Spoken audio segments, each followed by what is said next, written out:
Doctors couldn't save the female CEO until a poor black single dad did something shocking. Thessaly Winter was dying, and no one knew why.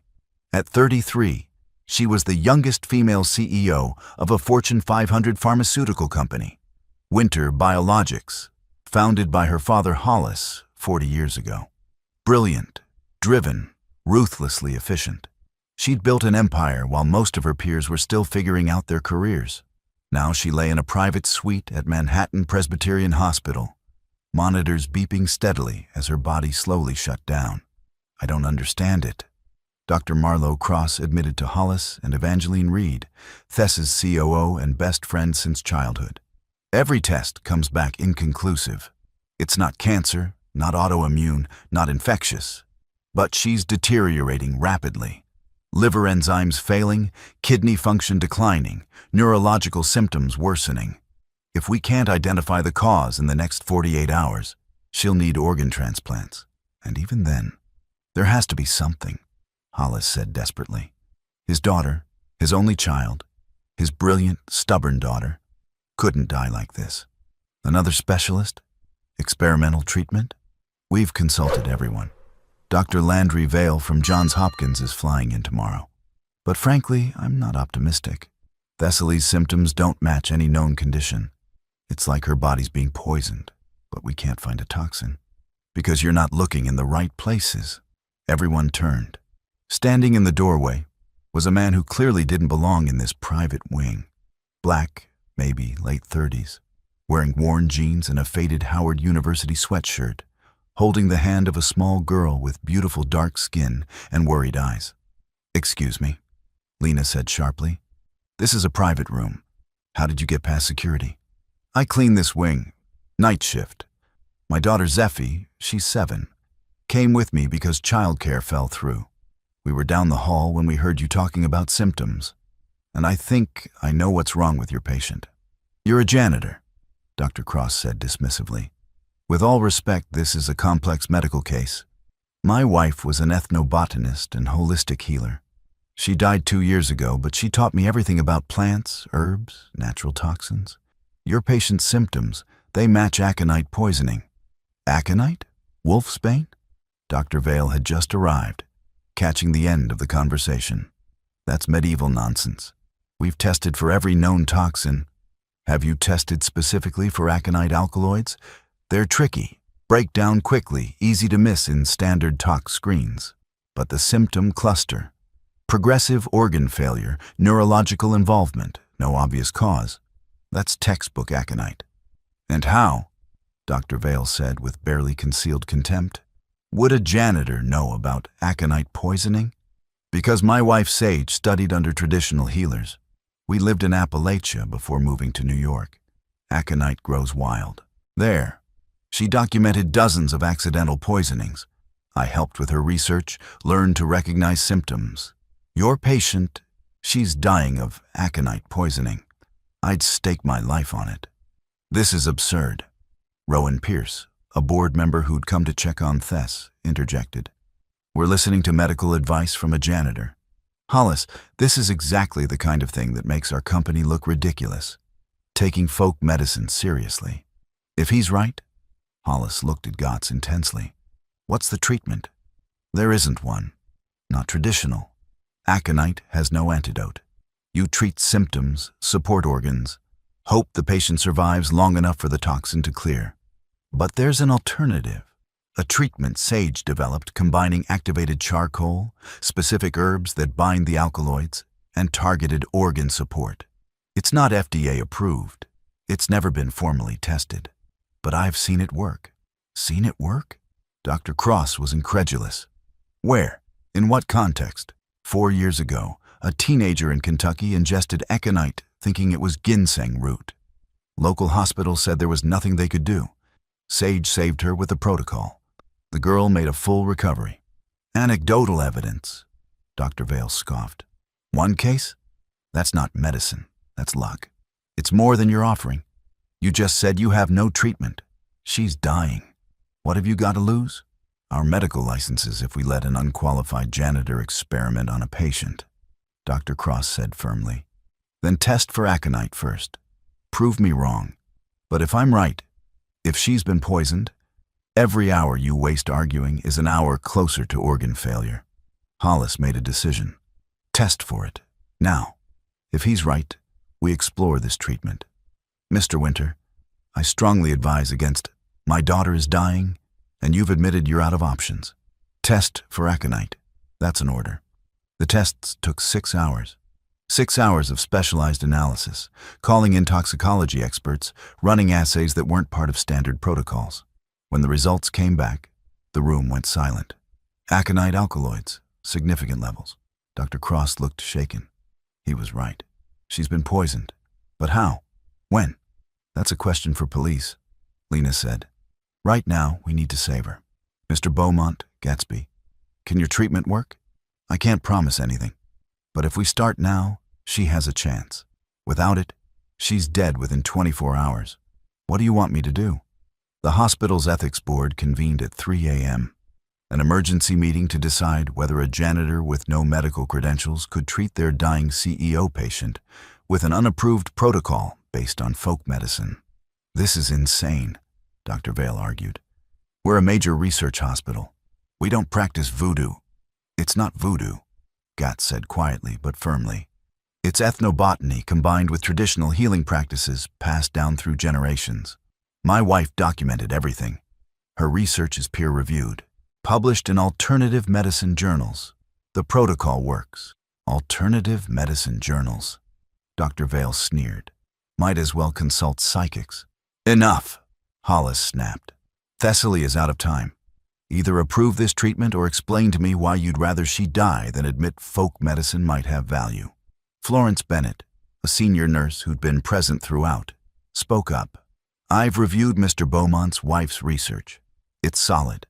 Sage Tremaine was a respected ethnobotanist, presented at conferences, consulted with the WHO on traditional medicine integration. Her aconite protocol is documented, repeatable, rooted in sound biochemistry. I say we try it. And if she dies? Dr. Cross asked. Who's liable? I am, Hollis said. I take full responsibility. But we're doing this. Mr. Beaumont, what do you need? What Gatz needed was a list of herbs and compounds that sounded like something from a witch's grimoire. Activated charcoal, milk thistle extract, dandelion root, burdock, and a dozen others, precisely measured and administered in a specific sequence. The charcoal binds the alkaloids, he explained as he worked. Zeffie watching wide-eyed from a chair in the corner. The herbs support liver and kidney function, help them process and eliminate the toxin. This isn't magic. It's biochemistry that modern medicine forgot in favor of synthetic drugs. Daddy's really smart, Zeffie offered to Lena, who'd stayed to watch. Mommy taught him all about plants before she died. Your mommy must have been very special. She was. She made sick people better. Daddy does too now, but people don't believe him because he's not a doctor. I believe him, Lena said softly, surprised to find it was true. The treatment took hours. Gatz worked with steady hands, measuring precisely, timing doses, monitoring Thessa's vitals constantly. He brought in plants he'd cultivated himself, grown in his tiny apartment using techniques Sage had taught him. Where did you learn to do this? Flora asked, watching him work with obvious expertise. Sage taught me. We met when I was in college, Howard University, pre-med track. I was studying traditional African healing practices. She was researching Appalachian folk medicine. We fell in love over shared passion for ethnobotany. Got married, had Zeffie. I was supposed to go to medical school, but life happened. Money was tight. Sage got sick. Cancer. Ironic. She could heal others, but not herself. I dropped out to take care of her and Zeffie. After she died, I needed work. Ended up cleaning hospitals. Closest I could get to medicine without credentials. You gave up medical school to care for your family, Lena said. Something shifting in how she saw this man. Not giving up. Choosing what mattered more. Zeffie needed her father. Sage needed support. Medical school would still be there, except it wasn't. By the time Sage died, I had loans, a daughter to support, no degree. Cleaning pays bills, and sometimes, he gestured to Thessa's slowly stabilizing vitals. Sometimes the knowledge is still useful. 24 hours after treatment began, Tess opened her eyes. What happened? You were poisoned, Hollis said, tears streaming. Aconite. The doctors couldn't identify it. But someone else did. Someone unexpected. Tess's eyes found Gat's. Still present, still monitoring. Who are you? Gatsby Beaumont. I cleaned this wing. Recognized your symptoms. My late wife was an ethnobotanist. She developed the protocol that saved your life. A janitor saved me? When doctors couldn't. A man with knowledge saved you. Job titles irrelevant. Tess looked at her father, her best friend, the doctors who'd admitted defeat. Then back to Gats. Thank you. You saved my life when everyone else had given up. Don't thank me yet. You'll need weeks of monitoring, continued treatment, and we need to figure out who poisoned you. Someone tried to kill you. That threat remains. The police investigation revealed disturbing facts. Tess had been systematically poisoned over weeks. Small doses of aconite added to her daily smoothies, prepared by her executive assistant who'd recently been fired and harbored a grudge. She wanted revenge, Detective Waverly Stone explained. Thought if you died, the company would collapse and she'd somehow benefit. Didn't think about consequences. She's in custody now. But the bigger revelation was Gats himself.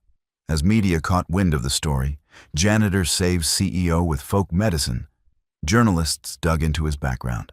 Thayer Locke from the New York Times found the truth. Gatsby Beaumont isn't just a janitor. He was a pre-med student at Howard with a 4.0 GPA, published research on traditional African healing practices, married Sage Tremaine, a respected ethnobotanist, dropped out to care for his wife and daughter. After his wife's death, worked as a janitor to support his family while continuing her research in his spare time. This man has more practical medical knowledge than many practicing physicians. The story went viral. Suddenly, Gats was famous, the genius janitor, the man who proved folk medicine's value, the single dad who never gave up on his wife's legacy. I don't want fame, Gats told preacher Cypress Wade, his community's spiritual leader who'd come to check on him. I just wanted to help someone who was dying. That's what Sage would have done. But son, this is opportunity. To validate traditional medicine. To show people that knowledge exists outside Western medical establishment. And to be scrutinized, judged, told I'm not qualified. Cypress, you know what it's like. Being black with knowledge people don't want to acknowledge. They'd rather I stay a janitor than admit I might know something valuable. Then teach them different. Let this be the moment traditional medicine gets recognized. Meanwhile, Tess was recovering rapidly. Gats's treatment had worked. Her organs were healing, toxin clearing, health returning. But she couldn't stop thinking about the man who'd saved her. Tell me about him, she asked Lena during a visit. Really? Who is Gatsby Beaumont? He's extraordinary.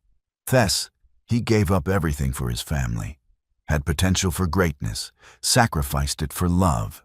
Now he's raising his daughter alone, working a job that's beneath his abilities, never complaining. And he saved your life when every credentialed doctor failed. I want to meet him. Really meet him, not just as the patient he saved. Why? Tess, be careful. The media's painting this as some Cinderella story, rich white CEO and poor black janitor. That's reductive and potentially problematic. I'm not interested in a story. I'm interested in the man. Lena, someone with his knowledge should be practicing medicine, not cleaning floors. I want to offer him opportunities. Opportunities or something else? I don't know yet. But I owe him my life. That deserves more than just a thank you. Hello, my Stop Racism family. Thank you for tuning in today. Before we dive deeper into this beautiful love story, I want to hear from you. Where are you watching from?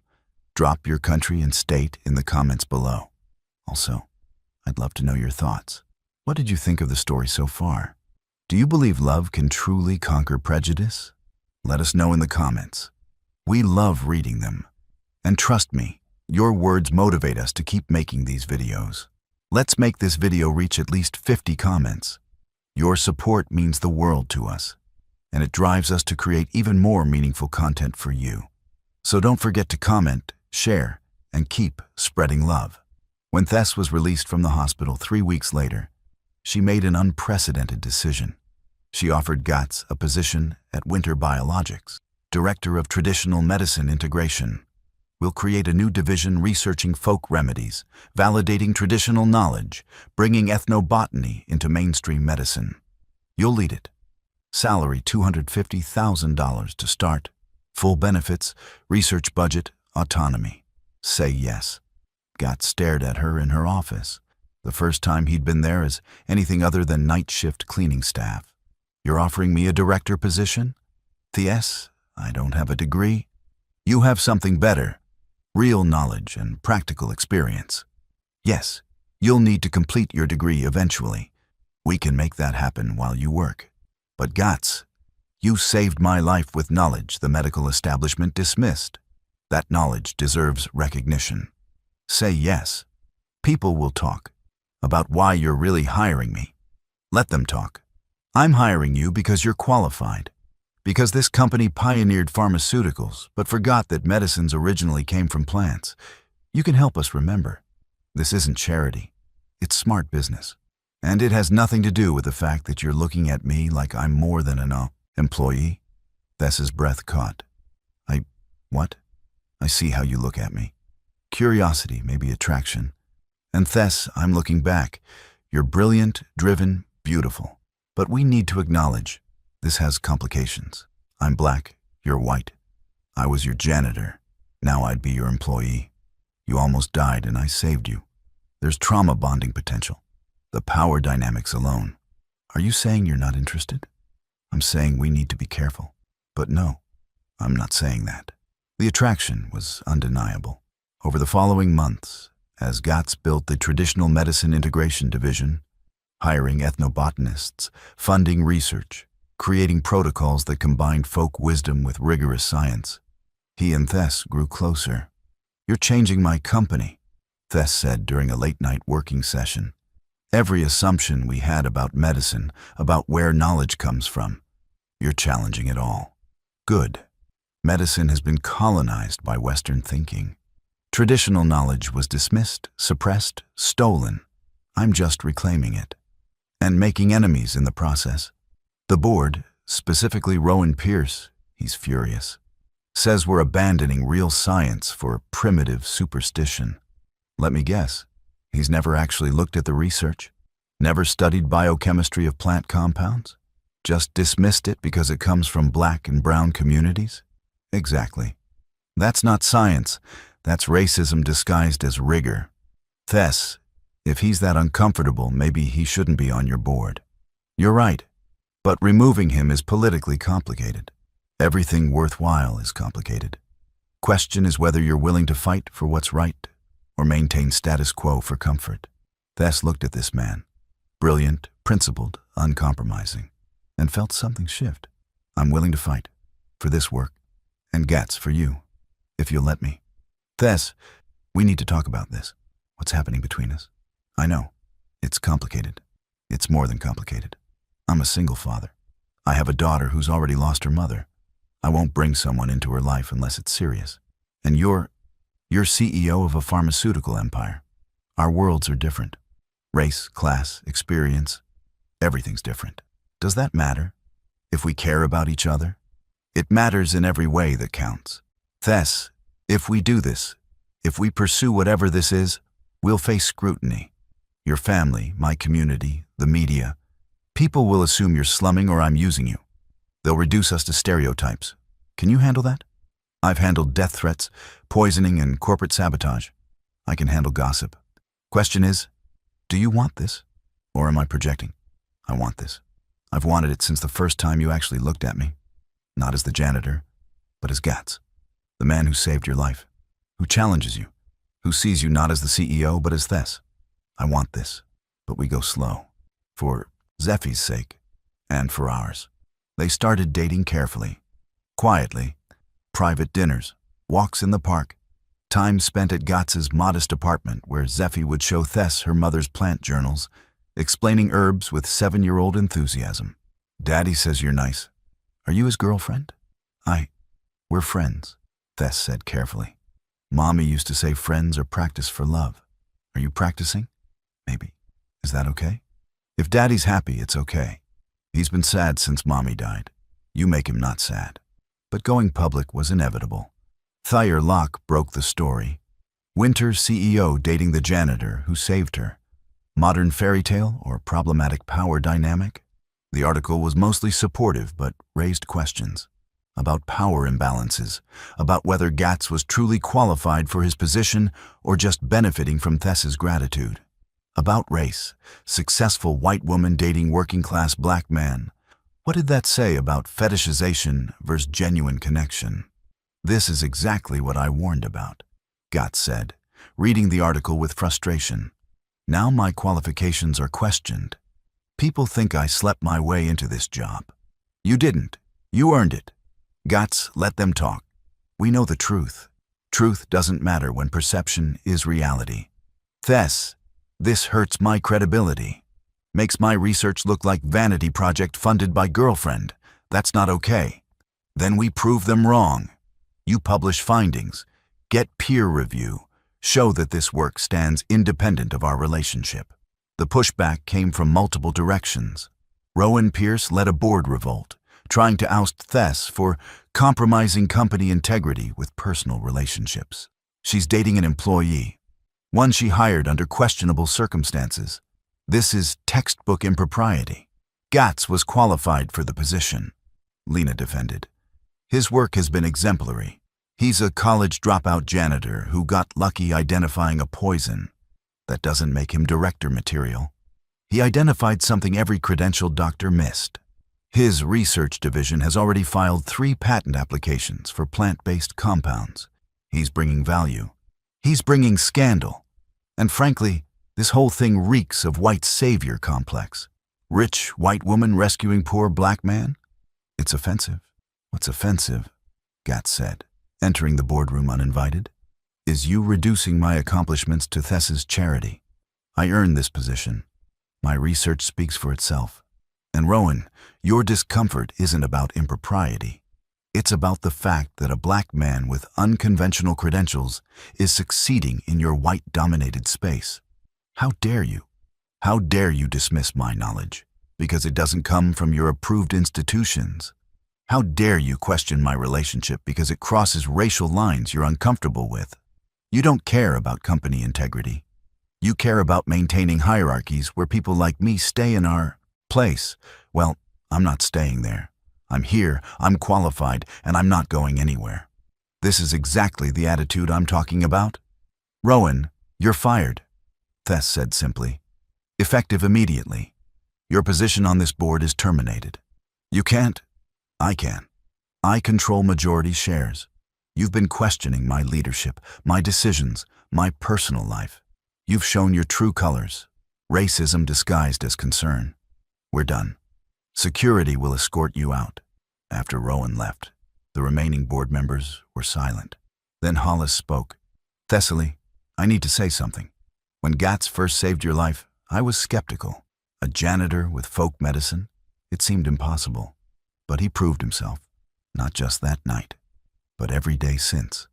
The research his division produces is groundbreaking. The partnerships he's building with traditional healers worldwide, that's the future of medicine. And yes, you're dating him. So what? He's brilliant, principled, and makes you happy. As your father and as this company's founder, I support you, both professionally and personally. Thank you, Daddy. But Gatz, Hollis turned to him, you need to finish your degree. Not because I question your knowledge, but because credentials matter.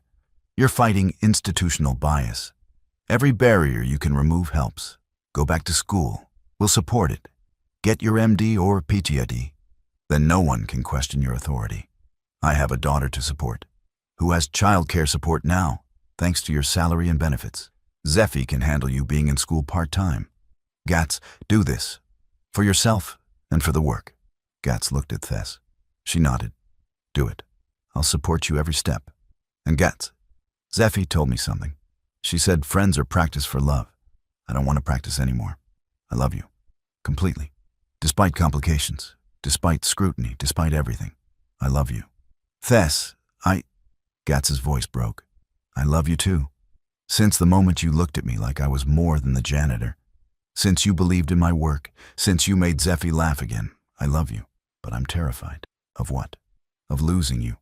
Like I lost Sage. Of building this life and having it destroyed. Of my daughter getting attached and being hurt if this doesn't work. Then we make it work. Together. Gats, I'm not going anywhere. Through board revolts and media scrutiny and whatever comes next, I'm here if you'll have me. I'll have you. Forever, if you'll let me. They kissed in front of the board. Hollis, Lena, not caring about professionalism or propriety. Just two people choosing each other despite every reason society said they shouldn't. How's this story hitting you so far? Tell us in the comments. If you're loving it, type 1. If not, type 0. We want to know what you think. Gats went back to school. Part-time PhD program in ethnobotany at Columbia. Between work, school, and parenting Zeffie, his life was exhausting. But Tess was there, helping with homework, playing with Zeffie, supporting him through impossible days.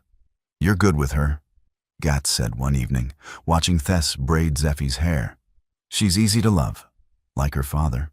Tess, I need to tell you something. About Sage. You don't have to. I do.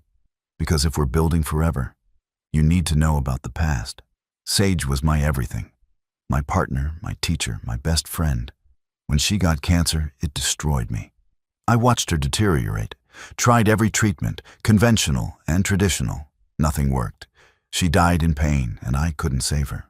The woman who'd healed hundreds, I couldn't heal. That's not your fault, I know. Intellectually, I know. But emotionally, I carry guilt.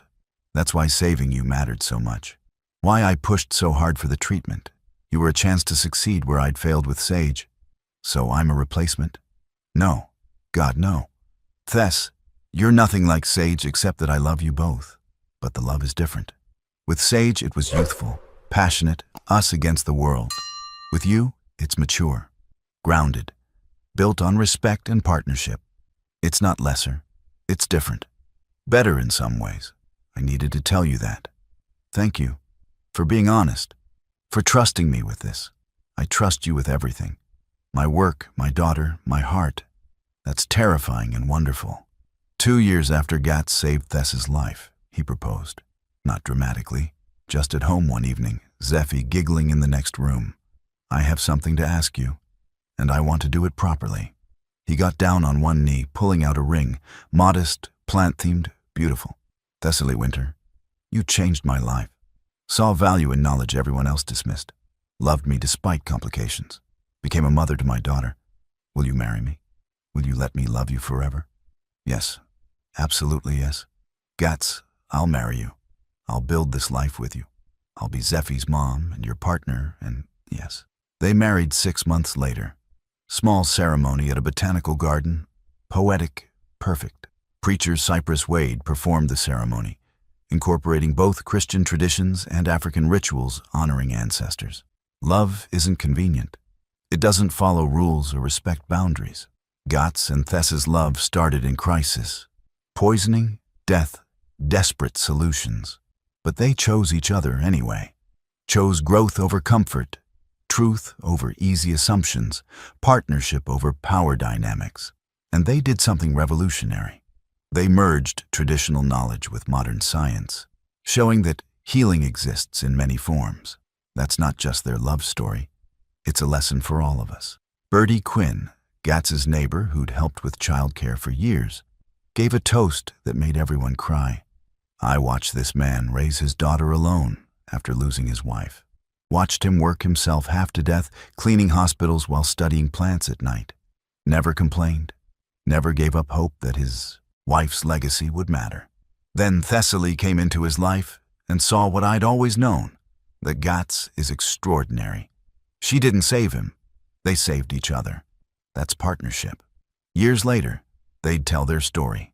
At medical conferences, universities, anywhere people would listen. About the night a janitor saved a CEO's life with folk medicine. About how love grew from crisis. About challenging medical establishment and embracing traditional knowledge. Daddy was a janitor when he met Mommy? Their son would ask, confused by the story. I was, Gats would confirm. Working nights, raising Zeffie, trying to honor your grandmother Sage's legacy. Then your mom got sick, and I recognized symptoms doctors missed. Because you're smarter than doctors. Because I had different knowledge. Knowledge from communities doctors don't always value. That's what we want you to understand. Intelligence exists everywhere, not just in universities and credentials, but in traditional practices passed down through generations. Your grandmother Sage taught me that. Your mother taught the world. Were people mean to you because of race and class differences? Their daughter would eventually ask. Some were, Tess would answer honestly. People made assumptions, that Daddy was using me for money, that I was slumming, that our relationship was performance art or white savior complex. Those assumptions hurt.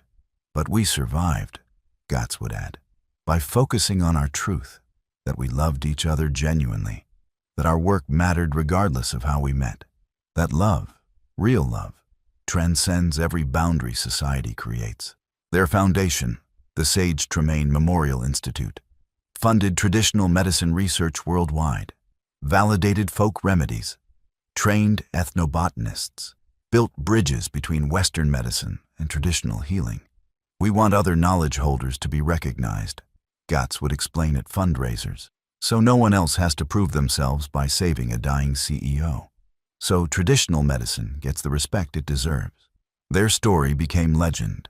The janitor who saved the CEO, the folk medicine that stumped doctors, the love that shouldn't have worked but did, because both people chose growth over comfort. Do you ever regret it? Someone asked Tess at a conference. Choosing someone from such a different background, facing all that scrutiny? Never. Gats saved my life, literally and figuratively. He challenged every assumption I had about knowledge, class, race, and medicine. He showed me that intelligence exists outside credentials, that love exists across every boundary. I'm better because of him. Our company's better. Medicine's better. Why would I regret that?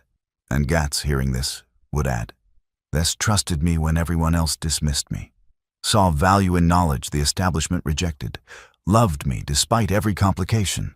She didn't save me from poverty or obscurity. She partnered with me in making traditional knowledge visible. That's not savior complex. That's partnership. That's love. From hospital janitor to PhD researcher to husband and partner. From dying CEO to advocate for traditional medicine. From two impossible circumstances to one beautiful life built together. That was their story. Messy, complicated, revolutionary, and real. Proving that sometimes the shocking solution isn't found in hospitals or credentials or establishment medicine. Sometimes it's found in traditional knowledge, passed down through generations, waiting to be recognized. And sometimes love starts with the most unlikely person, a janitor with a mop and a miracle, seeing what everyone else missed.